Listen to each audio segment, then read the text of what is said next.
about one aspect of paneling tools that I chose to share with you guys, which is digital sketching, creating patterns with paneling tools for Rhino. So I'll try to keep the slideshow very quick and small, and spend most of the time trying to do to show you how paneling tools work in action. Have you guys used paneling tools before? How many of you have seen it? Scott, you know? Well, we're getting ready to start using the paneling tools. We went over the Rhino interface today, and most of the students here are familiar with the Rhino interface, but paneling tools are a new thing. Okay. So this is a plugin built on top of Rhino. Rhino has the ability to extend through plugins. So it's like a core where people can add a specialized functionality on top of Rhino. The talk today will include talking about the general challenge of intuitive design, and what went into designing paneling tools, the methodology, and some examples of how it has been used in the industry. So as you probably all know, the intuitive design process involves cycles of synthesis and reflection towards final design solution. Typically, designers start with some information, project information, some preconceived solution. They are put together through some representation media. Could be pencil and paper models, digital media, or other means to reflect on the design and communicate the design concepts, and then go back, reflect on it, add some more incremental information, and synthesize and reflect up to the final solution. As for paneling tools itself as a tool, now we know that intuitive architectural design is a very challenging task, but even designing an intuitive digital media for conceptual design is very challenging as well. That's what I found from my experience. Can you guys still hear me clearly? Yes, we can hear you. I don't know what happened. It went to a mute and then came back, but we've been able to hear you the whole time. Okay, great. So I chose to focus today actually on that pivotal joint between the creative design process and the digital media of representation. So specifically, we'll be showing how the principle of conceptual design has informed the development of paneling tools plugin. Having an architectural background myself and having been through designing an architectural problem gave me some appreciation of the process, and strangely enough, I found the process of designing a tool for architects is very similar in essence, going through similar cycles of putting together a prototype and then give it to designers, use it, reflect on it, develop it, and so on and so forth. So the intuitive design of patterns is a central focus of paneling tools. And the idea is to support a quick synthesis of design variations and editing towards final solution. Another aspect of paneling tools is the rationalization of design form, basically to represent it in a format that you can build into a model or a final building. But we'll focus today on talking how paneling tools is utilized in creative design. Now, there are a few elements that are really central and important as considerations of designing paneling tools. Simplicity is one. Try to make it flexible as possible. Have the ability to work fast with it, to be able to get some feedback and reflect on it and develop the design from there. A final element which is also very important is the communication, the continuing dialogue between us as tool builders and the end users to be able to bring the tool up to a shape that is useful for designers.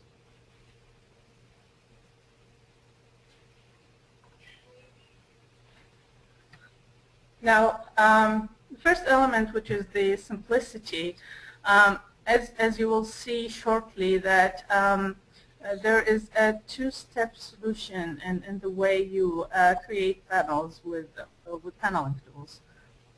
First, you create the grid, and that will set the flow and the scale of your pattern, and then also give you the ability to modify the grid, and you can drive it from various sources, and then the next step would be applying your patterns on top of that grid.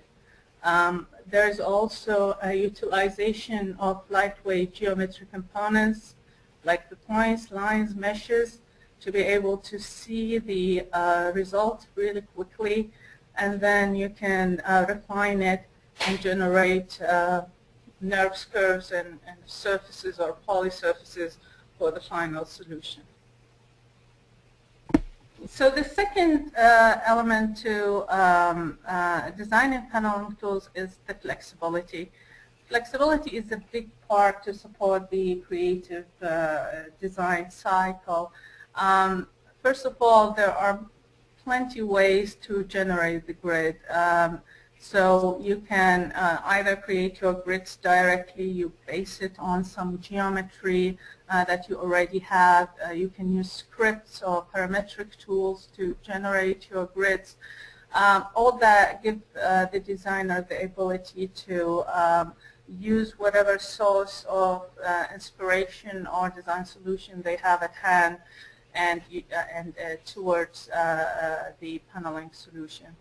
The other thing is when it comes to applying patterns, there are also multiple ways of doing it. So we have some built-in patterns for quick feedback. There is user-defined patterns, and you can have your own modules of any kind of form and populate it on top of the grids. Now, once you do that, there is also a variety of data format as an output. So you can output meshes, curves, surfaces, all depending on the stage of design, how quick you want the result to come out, and what is the ultimate final solution that you have.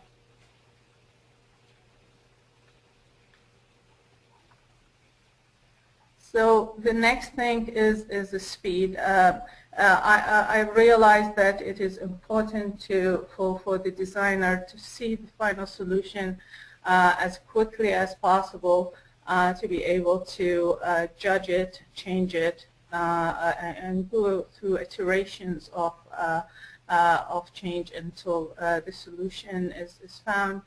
So there is always a preview inside the commands to see how it looks and be able to change it. The output is also given very quickly, so there isn't much of an overhead to delete, change, do something else, and move on. And that's quite essential for conceptual design. Now, the last element is communication. And this is really so critical here. So we try to involve users in the design process of the plugin.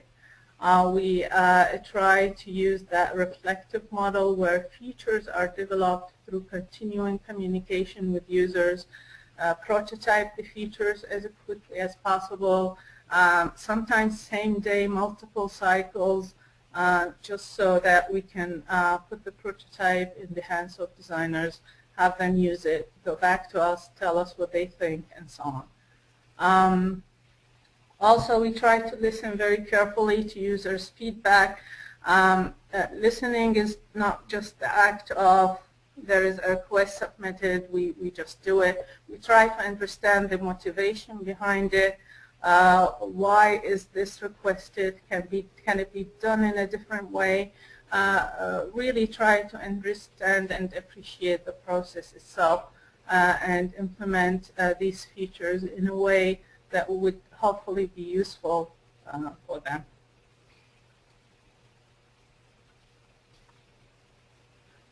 And as for the application, I mean, PanelingTools has been around for a few years now. It started with a simple prototype, and then it took off from there. It is used in many universities right now, and also in the practice of architecture. And these are a couple buildings that involved using PanelingTools. And that actually concludes the slides, and next I'm going to try to sketch with you guys some pattern concept and see how that is done using PanelingTools. So you should be able to see my Rhino screen. This is Rhino 5, and there are some interface changes here for you that haven't used it. PanelingTools also for Rhino 5 is a little bit different than for Rhino 4, but essentially the same, so you shouldn't have a problem using it for 4. As a matter of fact, you know, PanelingTools for Grasshopper only works for Rhino 5. So once you upgrade to Rhino 5, you'll be able to use it. But I'll show you what's possible with it, so you'll have an idea of what could be achieved and what might be the advantages for you to use it. So as I mentioned that, say, for example, let me just show you the interface real quick. This is the drop-down menu. It's broken into creating the base grid. These are the different ways to do it. Once the grid is created, these are different ways to apply 2D panels and 3D panels, and also actually orient like flow on surface. Now you're flowing on the grid for the orient 2D and 3D models to grid. There are a few functions to panel not based on a grid. In some special cases might be useful. There are ways to create your own patterns, and this is how you create them. You can save them to files, text files, and load them to share with others. That's to create 2D and 3D patterns. There's also the grid utility function, so you can change grid directions, trim grids. You know, there are multiple functions here that you could make use of. There is the paneling utility, where you can, once the panels are created, you can, for example, extrude or offset the edges, and this might be useful more in a more detailed stage of your design. You can unroll faces, you can create some lips, so that's what it's for. And there's also the general utility, that's all general functions, tagging, other functions that might be useful here, and then a link to the help, which is the forum basically, and documents for PanelingTools. So I'll try to sketch some pattern concept with you guys. You might not be able to follow so quickly about the details of how it was made. The main idea is for you to try to see what's possible with it. But for now, what I'll try to do is just a quick sketch. Say you create a plane. Now, let me snap to the grid. and I want to generate a grid here based on that surface using domain number. So divide by domain number. Maybe that grid is too dense for me. I'm still in preview. I'm still inside the command. Say I want to have some 6 spans in U direction, which is the red arrow, and maybe 9 spans in the V direction. And let's say this is my base grid now that I'm working with. And I'll take that grid and just basically copy here to keep track of different steps of design that I've gone through. Let me try to see if I can apply some panels on it.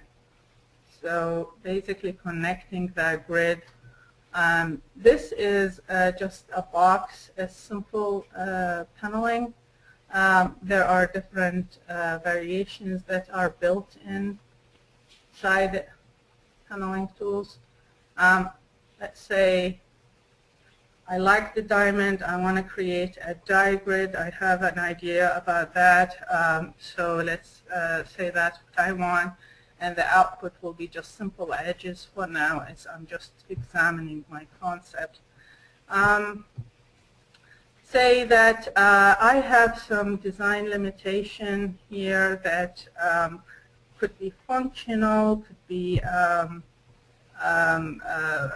aesthetic or environmental. I have a curve that is where I want the points of the grid closer to the curve to go attract towards the curve, while the ones further from it will just be bigger cell size. This could be a path where the viewer is, where I want my pattern to be denser here. So I can now use grid utility, which is shuffle the grid. So I use my paneling grid, and I'm going to attract towards a curve. There are multiple different ways to attract toward points, random surface curvature. In this case, I'm attracting towards my curve, and I'm attracting towards it, and the magnitude is 1. That's the degree of attraction, and that's my reference surface, and that's my attraction curve. And you'll see that my points have moved towards that curve.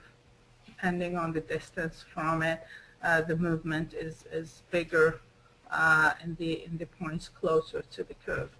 Now, if I apply my pattern on it,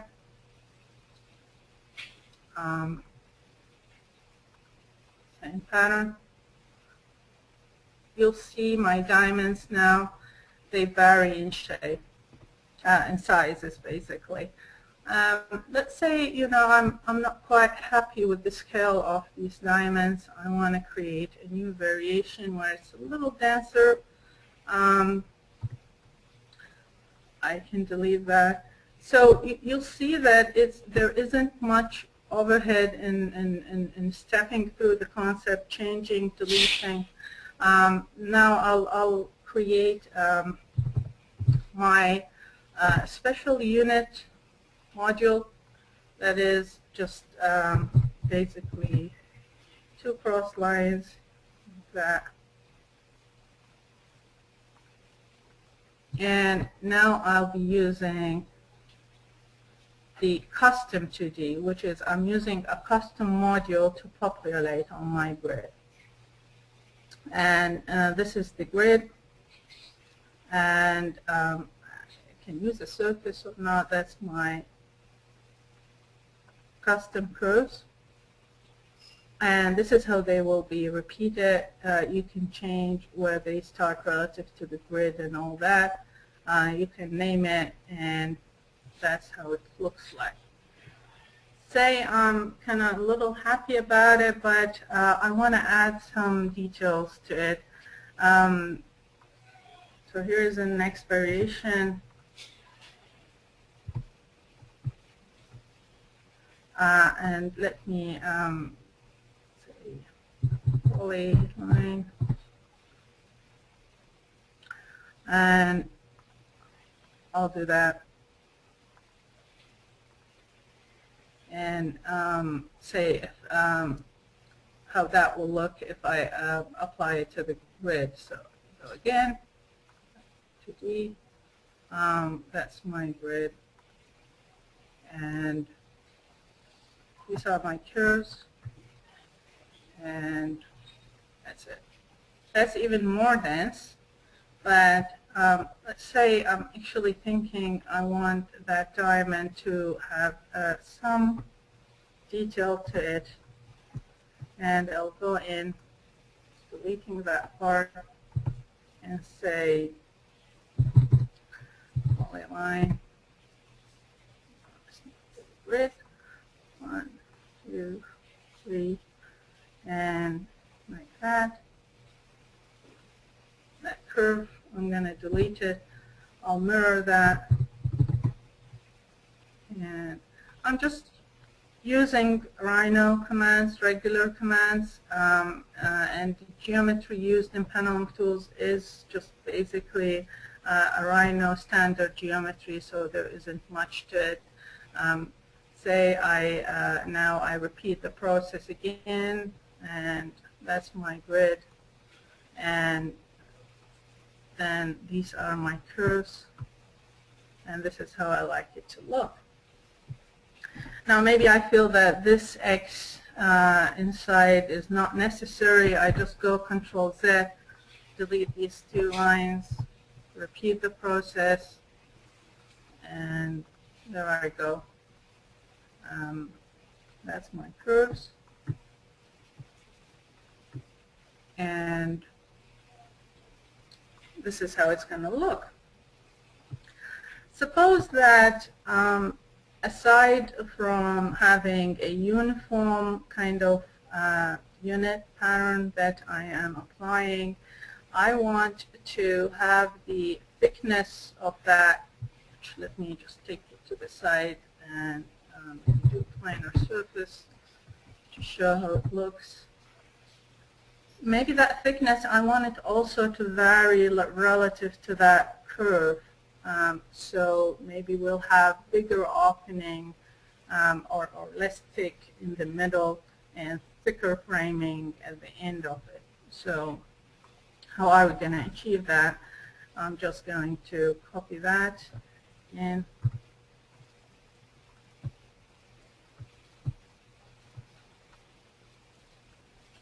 move it a little bit away, and say I have that same unit. I'll just copy it here and change that point a little bit in that direction, like that, to make the detail a little thicker. And now I want these two variations to populate on my grid. So I go use custom 2D variable now, because I have a variable module that I want to populate on the grid. So that's my unknown point grid.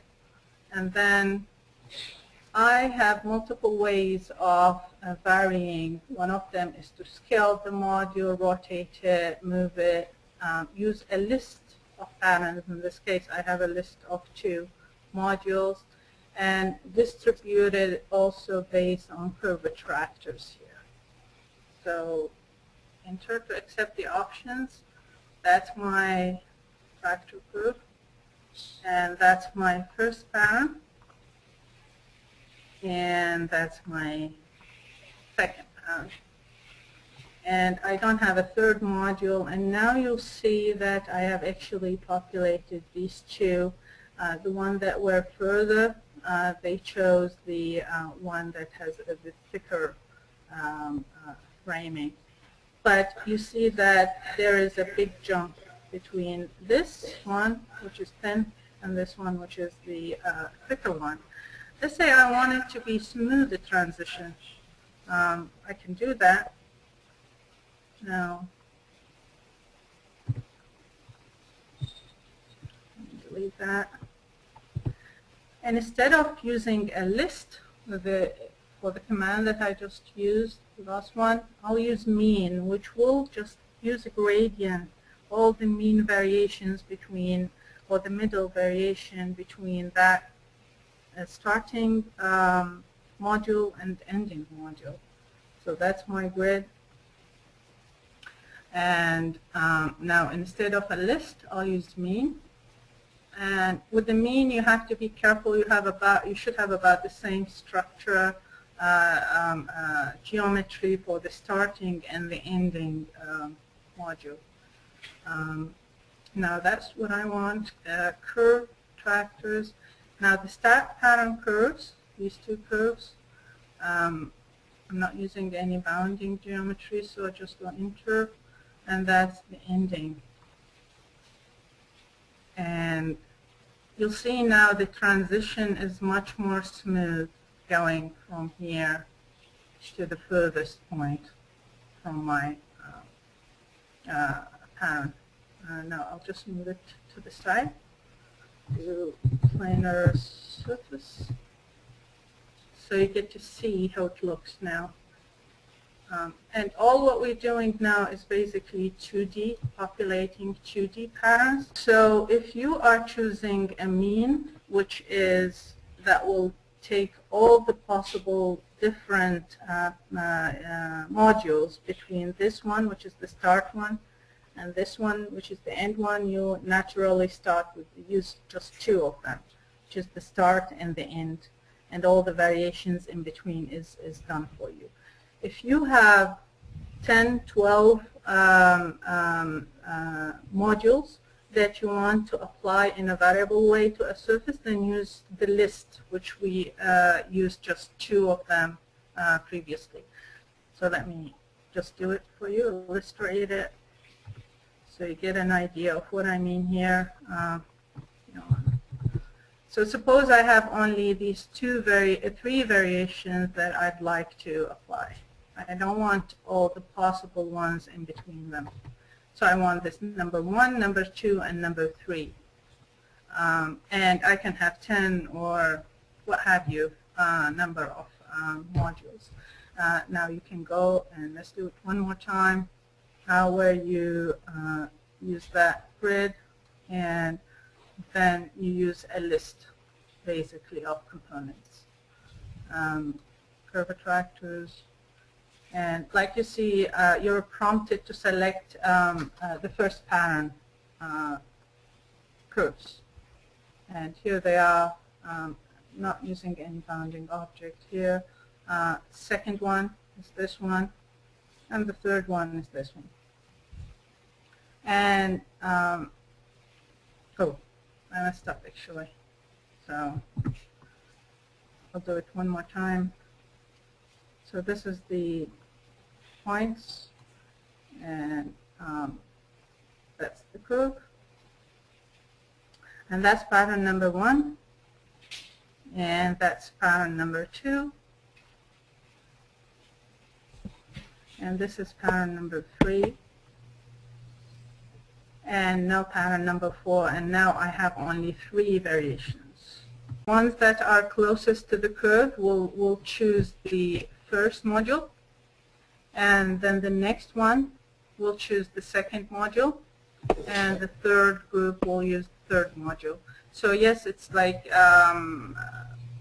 steps, just using your modules, the ones that you defined in your list. But if you want a smoother transition like we do here, then you have to use something like the mean, which vary between the first start and then end.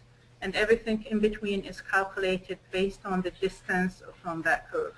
So now, what we've done so far is all based on 2D modules. What if we have an idea to have a 3D module? What would we do in this case? So let's just try to change that module a little bit, raise it, to make it in 3D and show how that works. I'm just going to delete that.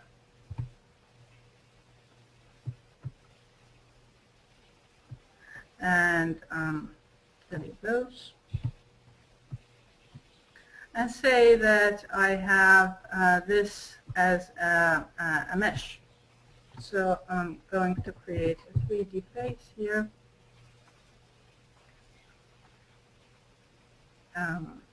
Here, all these faces.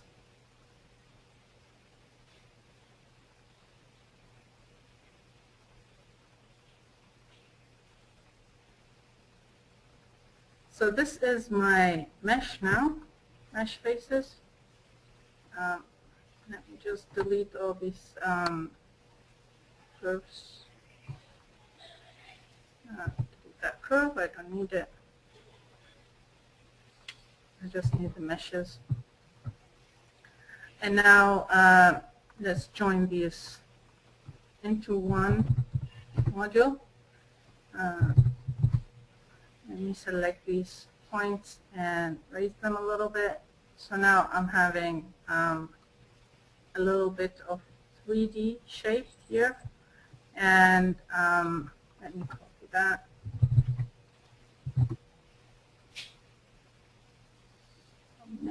To here. That will define the bounding geometry of that unit.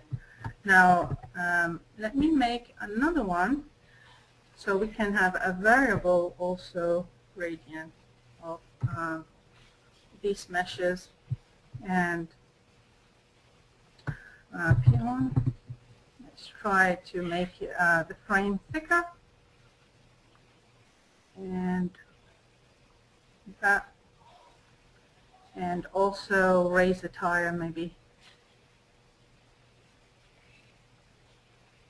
like this, and then this one to here.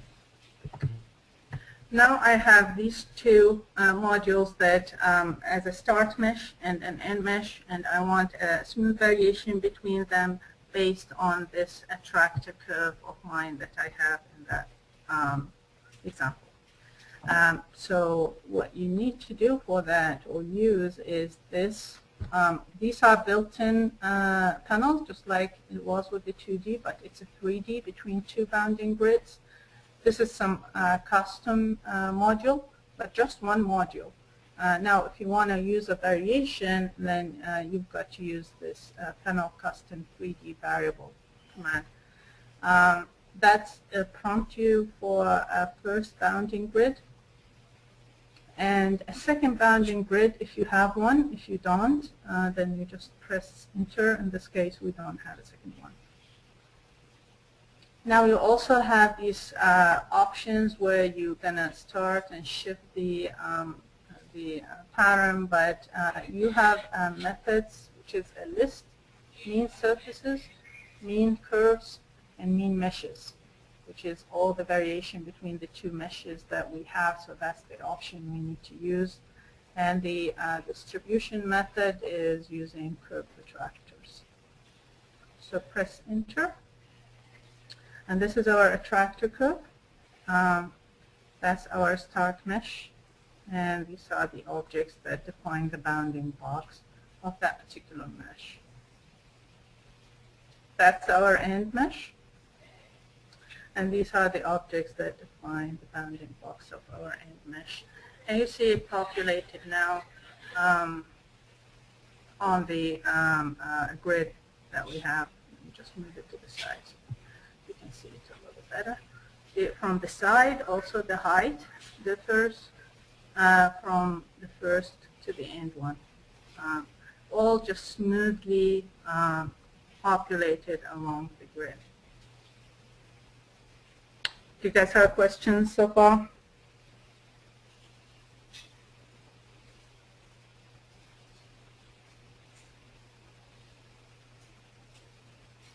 All good?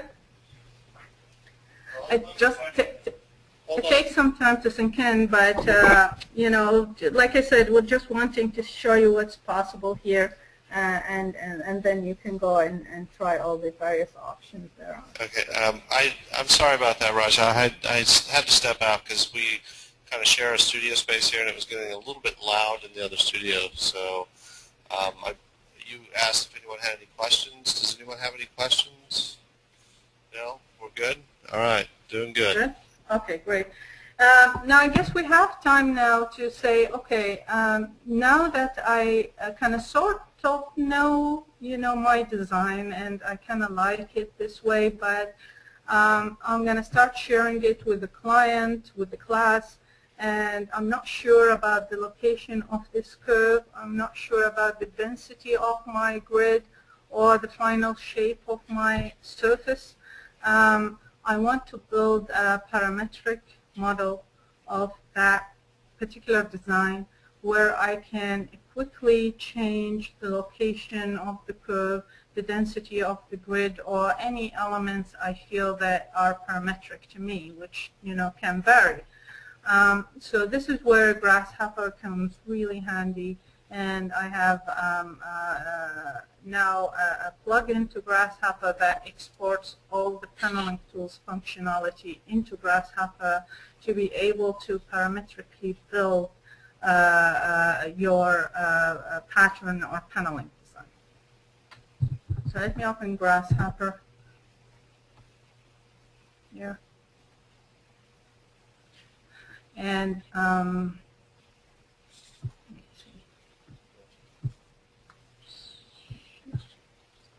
let's do layer.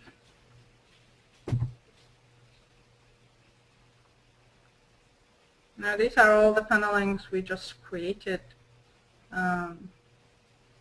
Each variation is put in one separate layer here and named and tagged, and it's all used becomes very handy when you come to a detailed design where you need to number your components, unroll them, and all that.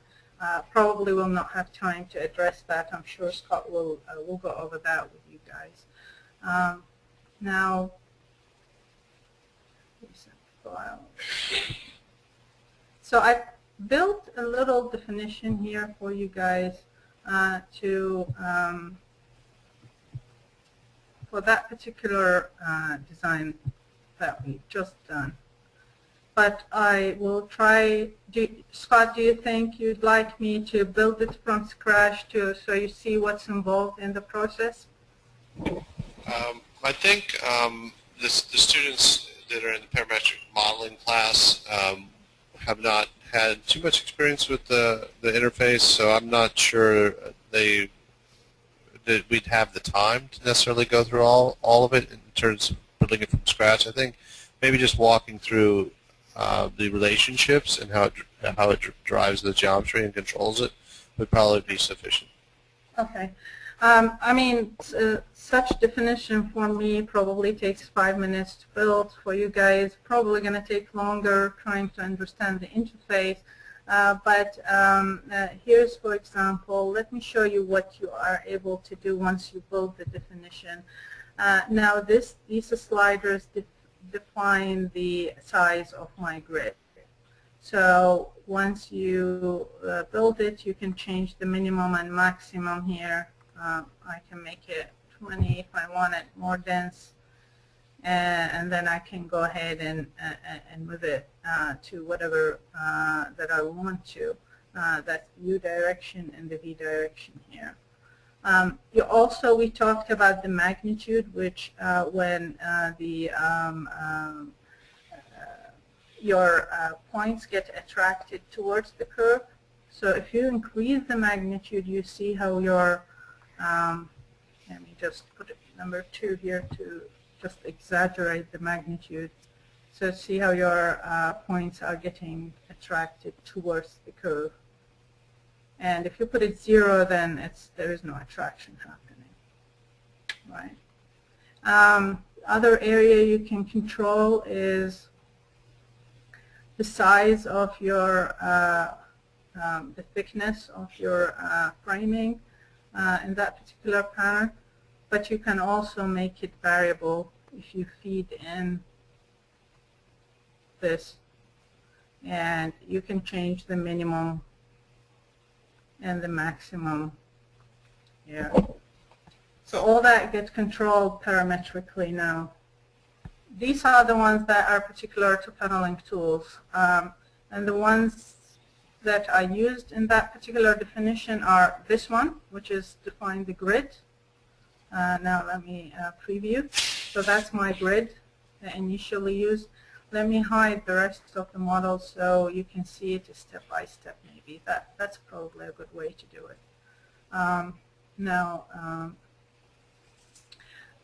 I'm going to blindfold everything here and start from the beginning. Let me just allow you to see that. So this is a standard grasshopper component. This is a curve. That's the top curve, my top curve, and this is the bottom curve. So if I move my curve, then my surface, which is a loft between these two curves, is going to change. If I go and rebuild my curve and drag it in Rhino, then my surface also is going to change here in grasshopper representation, in the parametric representation of the surface. Now, so I select two curves and feed them as an input. So the left side of each component is the input, the right side is the output. So this is a loft, which is creating my surface here that I'm working with. Now, what I need to do is feed my surface into that component, which is a PanelingTools component, this one. Create a surface domain by number. Let me just preview. And now this is when you can change using these sliders, which is standard component in Grasshopper. So you're feeding the number of spans in U direction, number of spans in V direction, and the surface itself. And now you created your grid. Once you created your grid, you want to attract it to the curve. This is another PanelingTools component in Grasshopper. These are all the grid attractor. That's the various grid attractor possibilities here. And for us, we use the curve. So now my points are attracted towards the curve. I can hide that original grid, and now I'm working with that next grid, right? Are you guys totally lost? I mean, don't feel bad if you are. It takes a bit of time to get familiar with the interface, but once you do, the nice thing about it, it's graphical, it's easy to assemble, and you know, it has almost a similar kind of command structure as Rhino itself. So now once I built my, my new grid attracted towards my curve, I can change the curve here, move it, and you'll see my grid actually is moving with it, you know, attracting wherever the curve is. And that's a nice thing about parametric definition, which is, you know, once you have the basic put together, you can start changing the parameters and see the variations. Now, once I created my grid, I cellulated my grid. That's another PanelingTools component. Let me just turn off that surface. And now this one is going to output all the wires, the points of each of the cells, and a mesh for each of these cells. What I did, I broke all these points because it's a list of 4 points which are individual cells. I broke it into 4 groups, which is the lower left corner, the upper left corner, and all of these individual groups of points. Now these will become the 4 corners of my parametric unit module. And that's the module here. So basically that part is the system definition of my, my paneling. And that part is basically the component definition. And it is based on 4 points, which are these 4 corner points, 0, 1, 2, 3, that what I did in the end is hook the system points into these 4 points. Let me just disconnect those so you'll be able to see.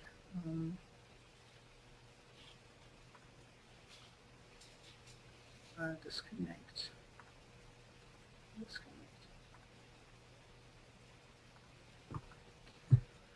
So now if we are building just the component, all we need was to define these 4 points. Let me just preview them.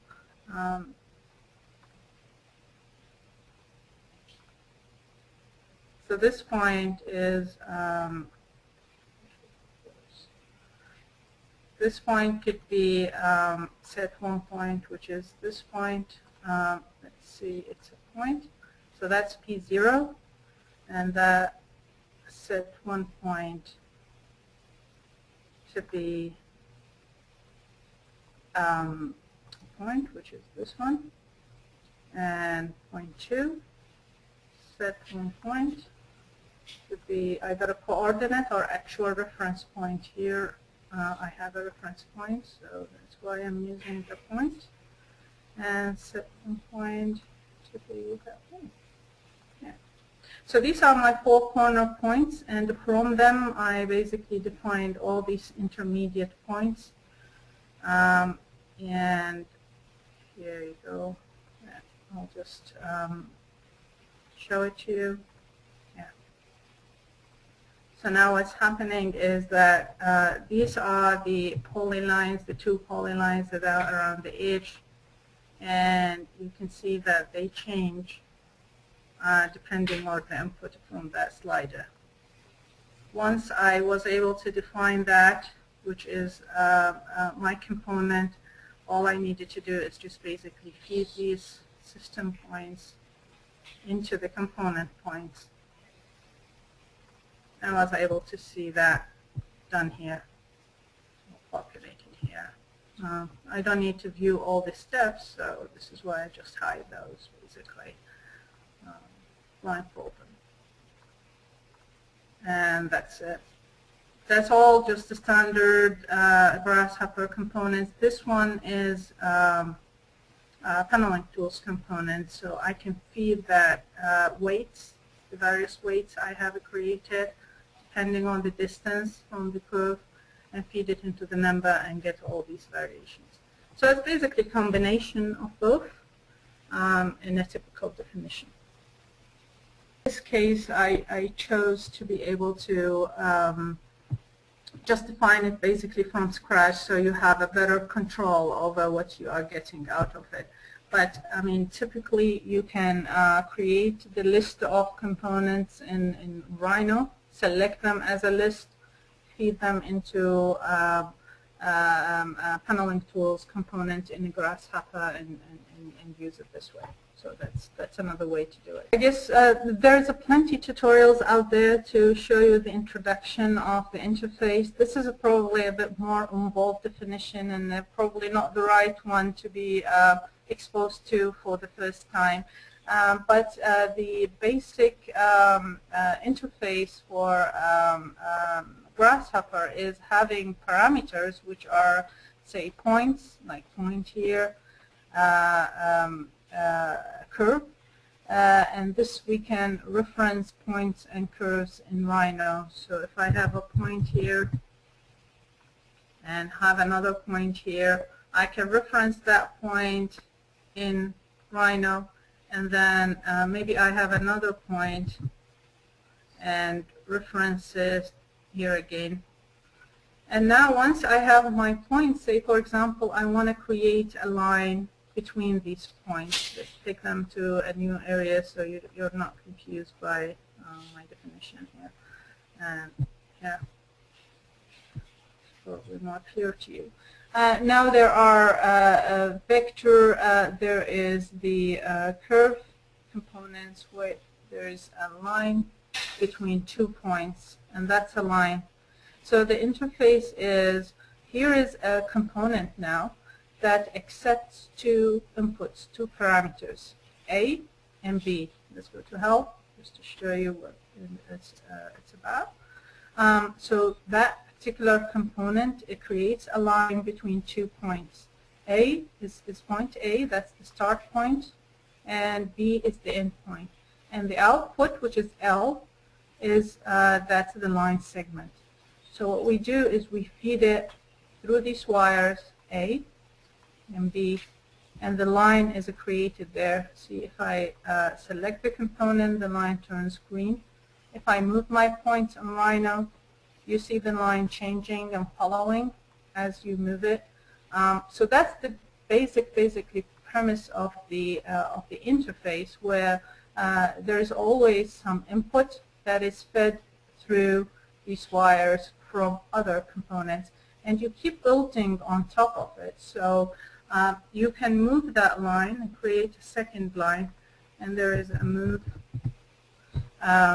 component where it takes any kind of geometry, in this case a line, and a vector, which is where the direction that I'm moving it into. Let's see if we're moving it into Z direction. I can use the unit Z, and that creates a vector that goes into the Z direction. And now I have moved my line, which creates basically a new line moved in that direction. I can use a slider that goes between,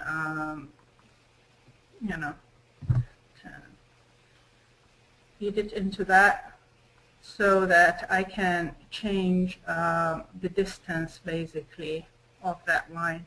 And now I have my 2 lines coming from one here and one that is moved here. Maybe I can start creating a loft surface between them.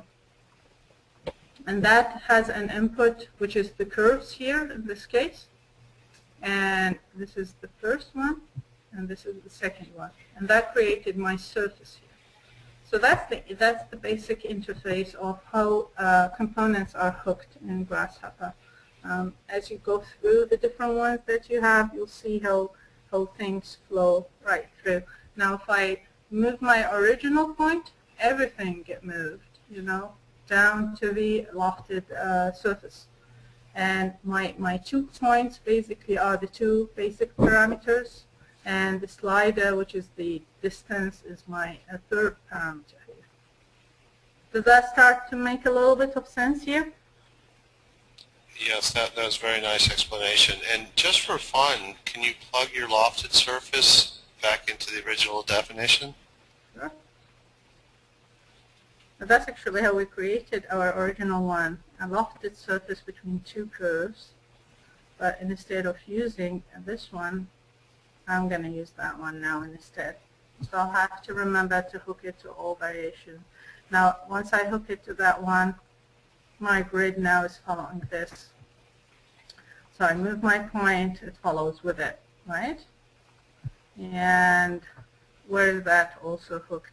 It's hooked in that attractor thing. First attraction and second attraction. So now my definition is following that particular surface we just created. And that's the beauty of it, once you have a parametric definition of your problem, then you can do whatever you want. You can feed it any kind of surfaces. You can change some dimensions, but your problem or solution should have matured to a point where you know about what you're doing, which is in this case, we know the kind of pattern we're creating here. So that's how it works.